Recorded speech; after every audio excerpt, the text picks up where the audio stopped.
Hello, my name is Emily Nigro and I am running for Ward 6 Councillor in the City of Kawartha Lakes. This is one of my longer videos, but please stick around to the very end because it will be worth it. In this video, I will be referring to the CKL 2018 Budget and Business Plan, which can be found on the Kawartha Lakes website. There are a few key points that I would like to highlight, the first of which is taxes. On page 102 of the budget plan, you can see where CKL and the current council is approving your tax increases over the next 10 years.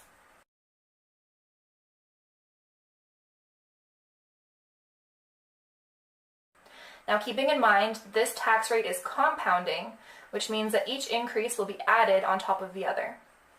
Now, to put this into perspective, let's say that you're currently paying $2,000 a year in property taxes. In the next 10 years, you'll be paying an extra $3,850, which amounts to a final yearly payment of $2,661 in 2027. Now, if you're currently paying maybe $5,000 a year in property taxes, you'll be paying an extra $9,872 in property taxes, which amounts to a final yearly payment of $6,653 in 2027.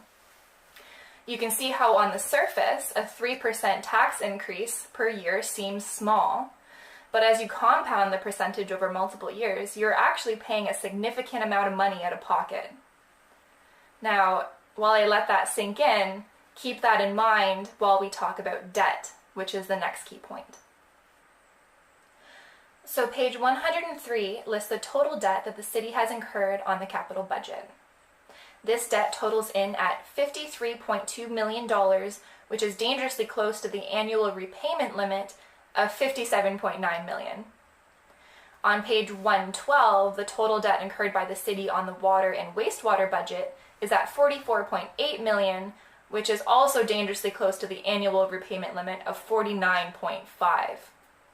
Now, on top of all of this debt, the CKL has just recently taken out a $25 million debenture loan, $10 million of which is already included in this budget, and the rest of which is proposed to supplement revenue when the tax rate decreases come into effect years down the road. So effectively, this is like paying off a credit card with your line of credit. When you total these debts up, the city is approximately $100 to $115 million in the hole. Now, according to this budget plan, the city is actually allowed to debenture up to $300 million before they consider it a crisis. Now, we are already a third of the way there to maxing out our debt, and now you understand why your taxes are going up. So where is all this money going, you ask? On page 20, you can see the distribution of expenses based by category. There are a few categories to note. You can see that the city salaries, wages, and benefits take up a whopping 29% of the entire capital budget. Contract services take up 16% of the budget. And debt repayment, remembering that the total debt is approximately $100 to $150 million, is just a puny 3.5%.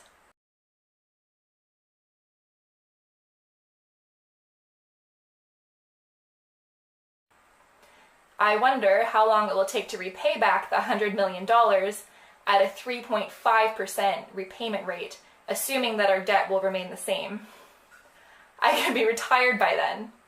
So furthermore, page 19 shows the approved budget expenses for road and bridge maintenance.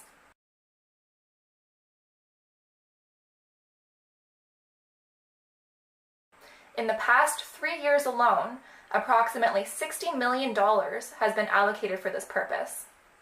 So I'll ask you this question. Do you think that this money has been well spent?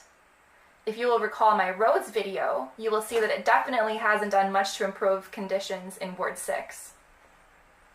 Now, in my libraries video, I spoke about the city scheduling the Dunsford Library to close. If you look on page 44 of the budget plan, you can see that out of the $2.2 million budget allocated for libraries across the CKL, only $800,000 is actually used for library services. The other $1.4 million is for salaries and administration. So while the librarians provide actual service for the people, The excessive administration costs can only contribute to budget inflation or library closures, like what happened to the Downeyville School Library. Now, there's a lot of people running for council in Ward 6 this year, many of which are current or former councillors. All of these people own responsibility for this $100 million debt, and they have been ineffective for stopping this accumulation. For instance, based on the financial records from 2010, CKL was $60 million in debt. That was only 8 years ago, and they have done nothing but incur more and more debt. The councillors advocate for financial prudence in this 2018 budget plan. However, their track record indicates increased debt and increased taxation.